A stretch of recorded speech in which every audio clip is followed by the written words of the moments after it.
Do you ever feel like your life has ended up on a path you never planned for? Have you ever felt like things are just not going your way?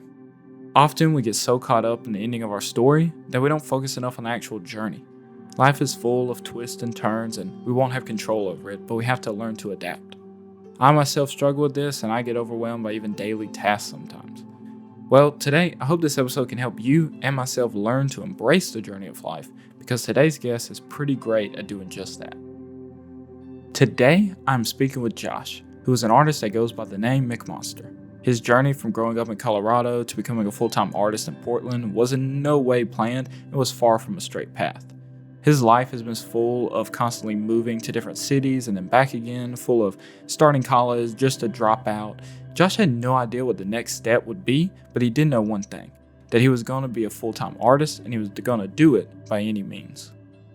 Welcome to the Myartisreal Podcast. I'm your host, Jacob, and this is episode 2, McMonster.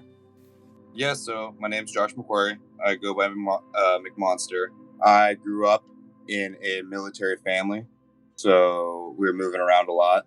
I was born in Okinawa, Japan, and then I moved to California when I was 3, and then basically I kind of did a back and forth with Colorado my entire childhood. In my early teens, I lived in Turkey for a couple years until around 9/11, and then after that happened, moved back to California, then did the California-Colorado thing back and forth until I graduated. Was it difficult to move around so much while you were growing up? Yeah, I liked it. I liked moving around. I liked being the new kid. I spent 1st through 7th grade in Colorado, and then it wasn't until 8th grade when I moved to Turkey, and that was like my first real big move. And, I wouldn't say excited about it, leaving all my friends. It was hard at first, and, I didn't want to go. And it really didn't take long before I made new friends and met new people. And I was really into skateboarding at the time. That was like a pretty huge part of my life. It was like as soon as I was out of school, I was, out skating with my friends. And I had met a group of dudes that all skated as well when I lived in Turkey, and we became good friends, and I'm in contact with most of them still. So I remember we would sit around and we would draw, we started our own skateboard imaginary skateboard companies and drew pictures for skateboards and all that. And I think that skating was probably a pretty big inspiration for me to keep doing art as well, just because all of the deck graphics were always so sick growing up. So Turkey was pretty different than Colorado. Could you tell me what living there was like? Way different. It was awesome. I loved it. My parents gave me a lot of freedom when I was over there, and we would go, you're stationed over there, you're on a military base. But my friend Alex Vining, his dad was our math teacher, so he got to live off of base. So we would take a shuttle from the base through Turkey, and we would stop in downtown Adana, and me, him, and another guy named Joe, we would go to this breakdance park because we were really into breakdancing at the time too. And so we would go to this breakdance park and we would hang out in downtown with these Turkish people. And all 3 of us were taking Turkish as a second language at the time. So we knew enough we could all get by. Yeah, it was great. Turkey is full of really rich history. You go walking down the street and there's an old Roman tomb, or you go walk up to a castle with trap doors. And it's a really magical place. I loved it. I loved it a lot, and I miss it. Do you have any other really special memories from Turkey? Yeah, so there's this place called Kiskalesi. My buddy Joe and I. So it's probably a 3-hour drive from where we were stationed, and his dad had taken us down there for the weekend. It's on the beach. It's got a castle that's kind of probably maybe 100 yards into the sea, but the water's only a couple feet deep, pretty much halfway there. And then you can swim the rest. And we had snuck out at night, swam out to the castle, and then we climbed up the drawbridge all night. And you could jump off the drawbridge into the water. And then we snuck back into the hotel room and I went to bed. It was just nice, innocent, fun, but it was also really, really rad at the same time.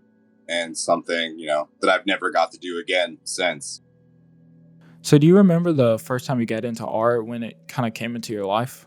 Yeah, there was something going on where I had to draw something for school, and I had asked my mom and dad to both draw me something. and my dad drew this little character that looked kind of like my grandfather. And I remember being like taken back and be like, oh, wow, you know, that's really good. I did not know that my dad could do that. And then my mom had come over and shown me a picture of some flowers that she had drawn. And I was like, oh, wow, that's really good too. Cool. Maybe this is for me. Maybe, it's in my blood or whatever. Josh quickly put his newfound drawing skills to work with a class project. In this project, every kid had to create a new store for this fake town, and they had to have fake money and pretend to buy goods from each other. In third grade, I don't know if you guys did this in your school, but they had this they made us do like a mock town where everybody has their own store or whatever, and they hand out fake money, and then like there's a day where you can go around and buy whatever from the other students. Well, me and this other kid, we opened up our own little art gallery, and we would do commission pieces essentially. And so like right then, super early on, like I said, it must have been third grade, I kind of had a feeling that's what I wanted to do. While throughout Josh's whole life he has kept a sketchbook for drawing, it was more of a hobby for him until high school, when he started to realize that what he was doing was actually creating art, and it could provide value to others besides himself. At what point did you realize that this was bigger than just a hobby, and you were actually making art? Yeah, that was probably around my senior year. I had a really great art teacher that pushed me to go forward with it. Her name is Emily Hanchett. She was a great artist as well, and she was just really inspiring. She was always telling me, she was the one that told me, what you're making is art, and it's beautiful, and you're good at it, and you need to keep doing it. And so I did. And when I was doing my exit interviews for graduation, I hadn't planned on going to art school, and she was very disappointed that I was not going that route. But I eventually ended up going to art school anyways, so it worked out. So did you agree with what she had said about your work being beautiful and worth something? Did you think that yourself as well? Yeah, right around that time, I started noticing that, okay, well, I'm a little better than this than most people are that are around me anyways. To my peers, I had a little bit more honed in skill than I would say most of the other students. But the thing is, I don't think that I realized that I could make a job out of it. I didn't realize that, how many different careers there are that involve some type of artwork. No one had ever taken the time to explain, if you like to draw, there's literally a million things you could do with some drawing talent. And yeah, so no one had ever taken the time to explain that to me. So I didn't get that. So I still saw it as this is really awesome that I can do this, but what can I do with this? What are the options? At this point in the story, Josh is at a very important moment in his life. He just graduated high school, and now it's time to decide what he wants to do for the rest of his life, and he didn't quite know. I mean, yeah, he wanted to be an artist, but he didn't know how he could make money doing that just yet. So he did what most people do in that sort of situation, and he signed up for some college courses that would allow him to be more creative. So I was one of the lucky kids that got scammed by the ITT Technical Institute. That was me. I was there. I was going for 3D animation. Video game design is actually what the program was, which really didn't make sense because I like video games, but I'm not into video games. I'm not a gamer person. I have a PS4, but I haven't used it in a year. So it didn't really make sense for me to do that. And so I ended up dropping out of ITT and joining the military, the Air Force specifically, and doing that for 4 years. So already we can see that Josh's journey in life has taken a turn rather quickly, from art school to military, and as you can see, this path has even more turns along the way. So what made you join the Air Force? So at this time was back in Colorado. I wanted to get the fuck out of Colorado. And my dad, he started out his career where he was stationed in Japan for 5 years, and then he got to go to Turkey for 3 years. It was just okay, if I want to go and I want to travel and I want to do it on someone else's dime, that's the option for me. Which it didn't work out for me the way it did for my dad. I ended up in South Dakota for 4 years, and so I decided not to stay in. While he didn't particularly enjoy his time in South Dakota, he did see a little success with his art while he was there in the form of his first art show. I used to, on the weekends, I would take my sketchbook downtown. And downtown Rapid City in South Dakota is very small. It's not a big downtown by any means. But I was painting in my sketchbook one day, and this guy walked by and was like, "Whoa, this is really cool." And he's like, "I'm an art manager, blah, blah, blah." He wasn't. He was all full of shit. Let's clear that up right now. This guy was a literal piece of trash. His name was J. Paul Kohler, and he sucks. Basically was like, "Oh, I know all these art people in town, blah, blah, blah." And this is Rapid City, South Dakota. There's nobody to really know there. So, but I bought it hook, line, and sinker. It was the first time anyone had ever really approached me about my artwork and wanted to do any type of anything for me. And I was, about to get out of the military, and this was, still kind of what I was hoping to do. So, planets were aligning. So I had done this show with him. He tried to screw me for all my money. It was a horrible experience. I don't remember what the question was. So what did he do exactly? How did he? What was his plan? So we had an agreement about. So he catered the thing. He basically said, "I want X amount of dollars to do all this stuff," and then at the end of it, that X amount of dollars had like tripled. And I had just gotten paid out from the gallery, and he's standing there like, "Okay, give me my cut." And I'm like, "Well, here is what you said you wanted, and now you're asking for more." Uh, yeah. Yeah, And and did he really even do anything? I mean, he catered it, but no, I mean, he didn't do anything else. And Yeah. that was pretty much it. He had spoken with the people at the Dahl Art Center, that's down in downtown South Dakota. Um, but I mean, this was done in like the art center's cafeteria. It wasn't like in a nice space. Like shit was being set up on picnic tables. It was Yeah. what I was promised was not delivered, and then he asked for more money than we had agreed on, and it's not good. Yeah. It's bad. Did you tell him to fuck off I after that? absolutely told him to fuck off, and it didn't really affect me in any way. I had then met this woman named Shavik, and she owned a gallery on the main strip there in Rapid City, and she was really nice. And she knew that Jay was also an asshole. Uh, so she put me up in her gallery. She had a whole room, and she dedicated it to me because she knew I was leaving. So I got to sit up in that gallery for the rest of my time while I was enlisted there, That's uh, awesome. which was super nice. Yes. She And was wonderful. did you get any sales from this? I did, yeah, actually. So my stuff was way, way different back then. More in the vein of like Alex Party monsters and uh, grimy guts and all that stuff. But yeah, I had sold 5 or 6 paintings to the gallery, which was awesome. And then I had taken on a couple commission pieces too. Mhm. So boots out the door, leaving the military, I had high hopes.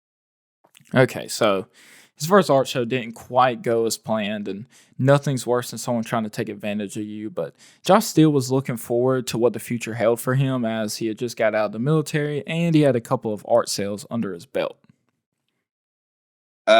And then I moved to California again, Mhm. Again. and I hung out for a summer. And then I went to the I enrolled in the Art Institute of Sacramento. Um, and I did that, trying to get my bachelor's in animation again. Uh, Mhm. and about halfway through, I didn't want to go to school anymore. So I was over it. why did you enroll in that school particular? Um, it was really just so I got to get in under the GI Bill from the military, and it was sort of near where my grandmother's at, and I had friends in California. It just seemed, it all kind of just lined up. I didn't know shit about art schools or, where creative cities were, or if, like, I should even consider that. As at this point in my life, I'm 23, so I don't know shit, and it was easy, and I just did it. Hey guys, so can you guess what happens next? Yeah, that's right, you guessed it. Time to move to another city again. So I dropped out and I moved to Chicago. Gotcha. Why Chicago? So my childhood best friends from Colorado had all moved out to Chicago, and they were like, "This is a pretty artsy place. Why don't you come check it out?" So I rented out my friend's walk-in closet, and I lived in a closet for about a year. I got to be in a couple of really big art shows there. There's one that I was in called Echoes of Chicago. I had met some guys randomly at a party, and they were talking about art, and I was like, "I do art too." I showed them some of my paintings, and they were like, "Oh yeah, be a part of this thing." So I got to be a part of a show while I was there. But Chicago wasn't good for me creatively. I was working at a bar. I had late nights / early mornings, and I was more focused on just having a good time, really, than I was about progressing in art. And I mean, I still kept a sketchbook that I was in every day, and I would still do art. It just didn't feel like I was there to do art. It felt like I was there to work and have fun, and if I had time, to do some art. Josh felt like he was just in Chicago to work and hang out, but that doesn't mean he gave up on the art. He was still networking and constantly creating new works, trying to get into any show he could find and be a part of, as well as promoting himself online. I mean, still, even at this, I think this point was like the goal was to either make it as artists that just works themselves and paints what they want to paint, or draw whatever they want to draw and get paid to do that, or nothing at all. That was kind of been the whole. That's kind of been behind it the whole time. It's Yeah. like I want to have an art job, but I want it to be my shit, not someone else's. I want to do it on my terms, not someone else's. I don't want to clock in. I don't want to get paid by someone else. I want people just to pay me. You know, And what was the plan to get there? keep trying. Keep trying. So what were you doing Just, to get your art out at the time? doing shows, meeting other artists in communities, and just waiting to hear about doing an art show to get my stuff in front of enough people to see it. Um, this is like right around when Instagram was just starting. So the whole social media thing hadn't really happened yet. I was doing it on Facebook at the time, and I had like an art Facebook account, but there wasn't too much else. I mean, there was a Blue Canvas website, which was a magazine that also ran this website. I was on DeviantArt trying to put myself out there as well. Yeah, so there's avenues I was trying, just trying to get my stuff in front of people. But before the social media thing, it's a lot harder. Yeah, it's that time of the podcast again. Time for Josh to make another big move. But don't worry though, as this is the move that's gonna change everything for Josh. This is where he finally gets his foot into the art world and starts to make big progress toward his dreams. So I was living in San Luis Obispo at the time, which is Southern California, and I my lease was up. I had just found a new place to live. I am not. The San Luis Obispo is a very uh, wealthy beach town, and it's not my it's they're not my people. So I Yeah. was already having a hard time being there, anyways. And so I am going to go sign the lease of this new place. And on the way over, the guy calls me and he's like, "Hey man, I've got another family here that I'm gonna just give the place to them." Even though that we had agreed that I had the place, I just needed to bring over the deposit that day. I kind of told the guy to fuck off because, like, how rude, right? And that was kind of my last straw. I was like, you know what? I'm gonna save up for a month, pack up my car, and I'm gonna go to Portland. I got homies up there. I'll figure it out when I get there.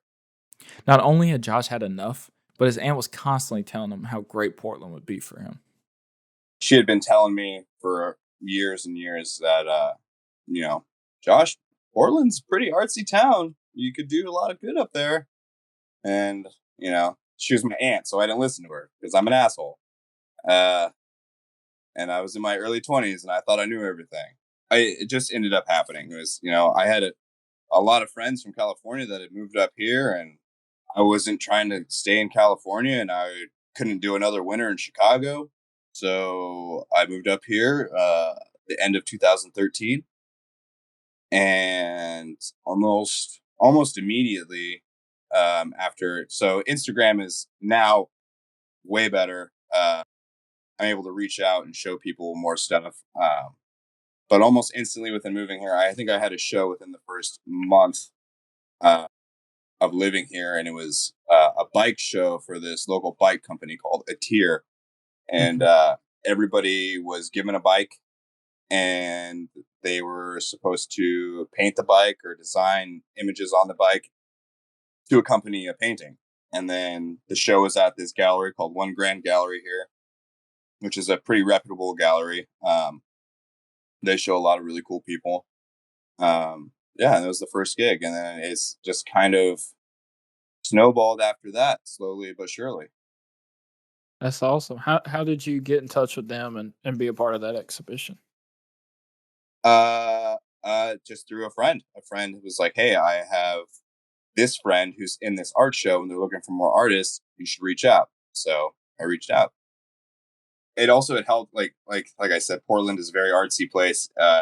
It wasn't hard to meet some more artists. It took one show before I knew, this one guy, Josh Gross is his name, and then just meeting him and then interacting with him and then being introduced to the people that he's around, and and that happening 4 or 5 times with 4 or 5 different people. It it just kind of it just happened. Unlike in Chicago, when Josh was just working and doing art when he could, in Portland, art was taking center stage. It was time to make it, and he was putting the work in as much as he could. Yeah, basically, I knuckled down. Uh, I really started dedicating a lot of time to putting it into the craft and to sit there and teach myself and learn, you know, different techniques and styles, and kind of find where I wanted to be as far as like what type of artist I was or what type of art I was doing, even if it was just for that time. And I had kind of put myself in this psychedelic illustrator type of style. And at the time, that had caught on uh, really well, and I was getting really good responses from it online. And I was doing pretty much any show that had come across my feed was I was submitting or applying or trying to be a part of it. So I really started putting in the hours around that time, and really, okay, I'm here. This is it. Let's do it. Let's start making things happen. Justin stumbled into something that would change the direction of his art career forever. And I met a group of dudes that have this. I don't even know what to call it. I guess it would be like a art co-op, and they're called Last Bus Club. A lot of really cool dudes, a lot of really great artists in there. I don't think they're a thing anymore, but they were pretty big when I first moved here. That being said, they knew my work and they invited me to be part of this Pabst Blue Ribbon art can show every year. PBR does the competition to submit your work, and then first place winner gets to be on all the cans, which is like 60 million cans across the country or whatever. And then a bunch of other cool shit. So I submitted, and then I won. And so that year, 2017, I was featured on 60 million cans across the country.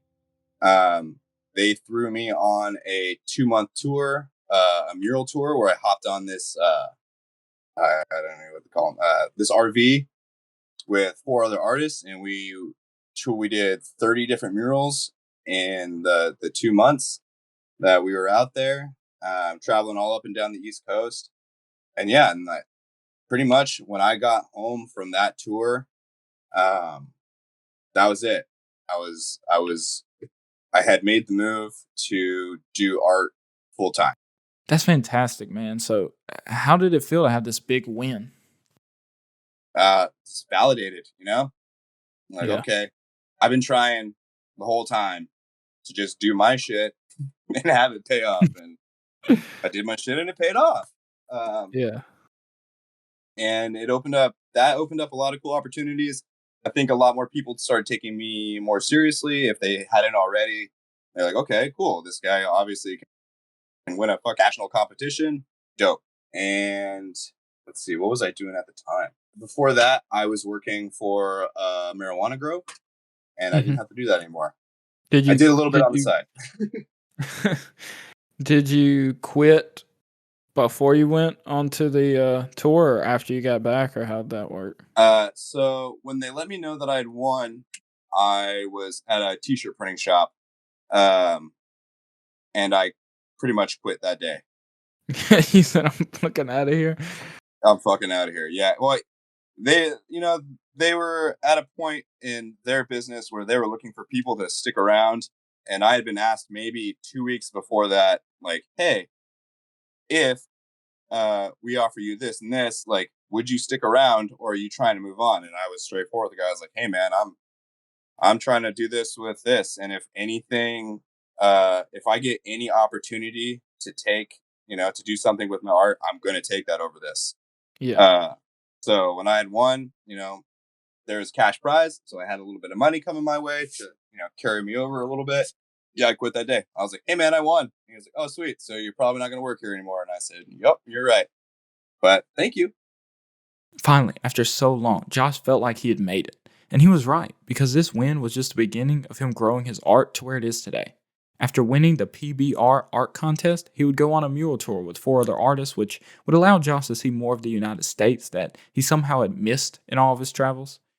These stops to do murals would end up leading to a lot of inspiration for him, and you can still see that inspiration in his art today.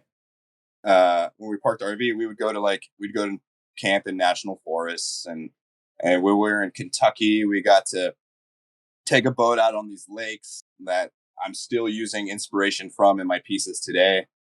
Driving through the West Virginia hills was absolutely beautiful, super inspirational. Shit, where else? I mean, Pittsburgh is super cool. Pittsburgh is like a super gothic city. We were in this place called Allentown, which is like like a little pocket of like metal in the city. And I mean metal like the music. Like it's a bunch of metalheads in this weird part of town. Like I said, every day was special. In Washington D.C., we got to meet a bunch of cool people. In New York City, we had a show to commemorate the tour. It was great.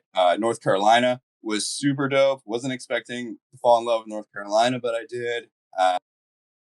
Yeah, every day was special. Soon after this tour, he was invited down to Texas for an art project with a friend. While down there, he decided he would post some paintings he had made on Instagram and offer them up for sale, and the response was huge. By the end of the week, I had sold every painting I posted, and I had made more money selling those paintings than I had made, working 10 8-hour days. Basically, that was really the point where it was like, okay, I'm doing it. It's happening. It's happening right now. And then, I kept up with it, and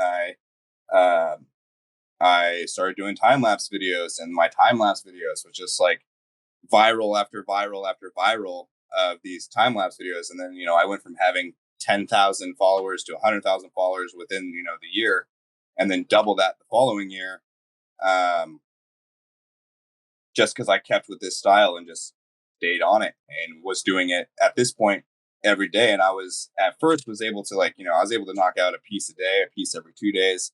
And it was just like, go to work, paint, cool, time-lapse video, edit it, put it online, sell it, do it again tomorrow, do it again tomorrow, do it again tomorrow. And I did that for a very, very long time. Josh is in it now. He's doing exactly what he always talked about. He's painting what he wants, and people are loving it. And for years, it went great like this.